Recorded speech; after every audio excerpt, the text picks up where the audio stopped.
Should diesel be banned? Please click like and subscribe to help get this message out there. You may remember back in 2015 we had Dieselgate, which cost VW billions of dollars because they cheated on the emissions coming from their cars. Now, emissions from ICE vehicles has been known to be toxic for a long time, along with its effects on climate change. Hence the fact that the EU, or the European Union, brought out its emission control legislation. And over the years, this has gradually become more stringent as time goes by. Strangely, originally diesel was considered more environmentally friendly, as their diesel engines are up to 30% more efficient than petrol engines, and they have lower CO2 emissions. But they do produce more nitrogen oxides and more particulates, which are of quite a concern from a health hazard point of view. Nitrogen oxides, or NOx, come in several flavours, but the common ones coming out of a diesel exhaust are nitric oxide, or NO, and nitrogen dioxide, or NO2. And these are the two common ones. These nitrogen oxides cause irritation to the lungs when inhaled, and can lead to problems with asthma, chronic airways disease, and so on. But what about petrol vehicles, I hear you cry? Well, a study from 2018 comparing real world CO2 and NOx emissions studied 149 vehicles, Euro 5 and Euro 6 compliant diesel and petrol, gasoline and hybrid vehicles. And this showed that the gasoline or petrol cars emitted between 13 and 66% more CO2 than the diesel powered vehicles. But they were 86 to 96% lower in nitrogen oxide emissions. So, whilst this does show some diesels are better than gas cars, the overall trend can be seen.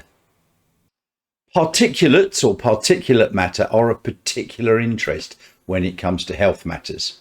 Particulates are these very small pieces of matter comprising the soot and ash from incomplete burning of a fuel, as well as metals, sulfides and silicates that come from the engine.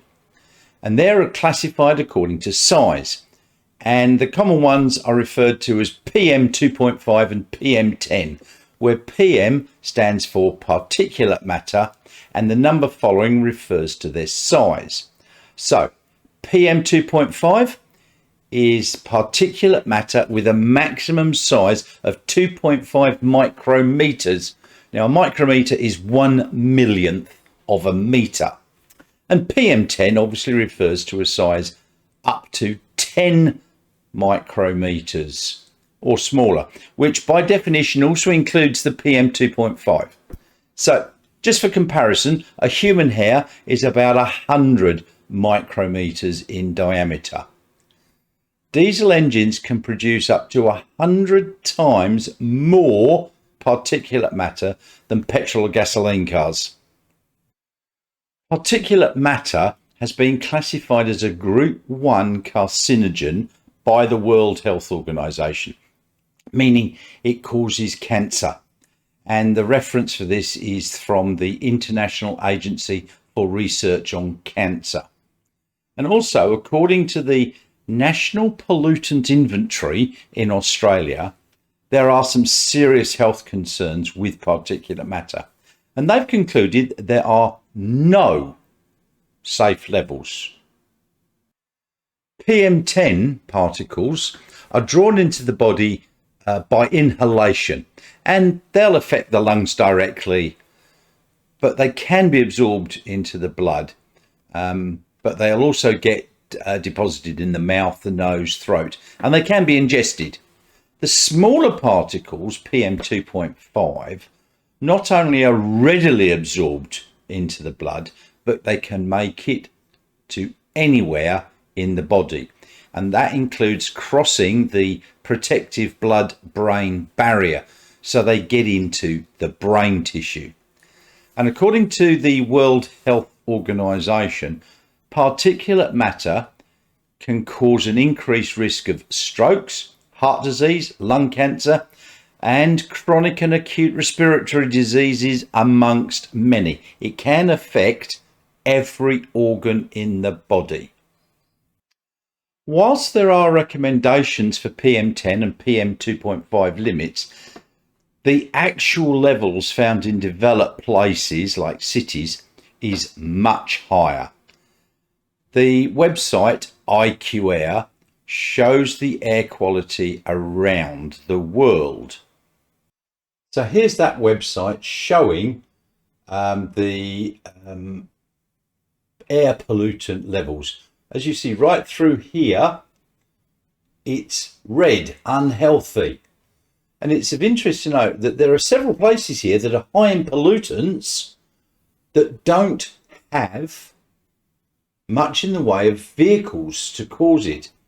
But the other problem is that these people across this area here are burning other stuff for cooking and heating. So if we have a quick look here at Australia, the little things are where there's currently fires, and this is supposedly up to date. You can see that the winds have carried a lot of the pollutants down through here and over in the eastern states. Fortunately, here in Perth, we seem to be pretty healthy, but we are fairly open spaced, and there's very little here in the way of pollution because the number of people in this whole area here is only about 2.6 million. So diesel from cars and trucks is actually only a small percentage of the total. It's about 11%. And it depends upon where you are, but it's obviously much higher in the bigger cities. Hence the need for emissions control. In Europe, they've had them since the early 90s, and they're now up to Euro 6 standards, with Euro 7 due to start in 2025. Australia, in the meantime, yes, we've got absolutely no standards, which is a complete disgrace. Manufacturers have improved the exhaust emissions over the years, but there are still a lot of cars on the road that adhered to the early standards, and they get worse with age. So should we stop using diesel? Well, I believe eventually, but for the moment, we just should stop burning shit. Full stop. Because the more stuff that gets burnt, the more pollutants get into the air and the atmosphere and travels around the world. As you can see, stuff has been blowing down from the north into Australia, and it affects everybody's health.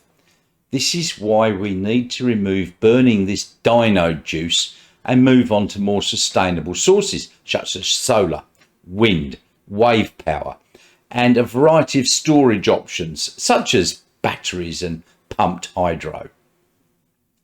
So we can't stop using petrol diesel straight away. It's going to have to be a gradual thing, and probably trucks for a while are going to need to burn some. But let's get over to EVs ASAP. So that was a very, very quick summary. What do you think? Let me know in the comments below. And thanks for watching. And please don't forget to like and subscribe to help other people, because they'll then get presented with this material. You can also share it with your friends, even the politicians, to get them to look into doing something about this. Thanks very much.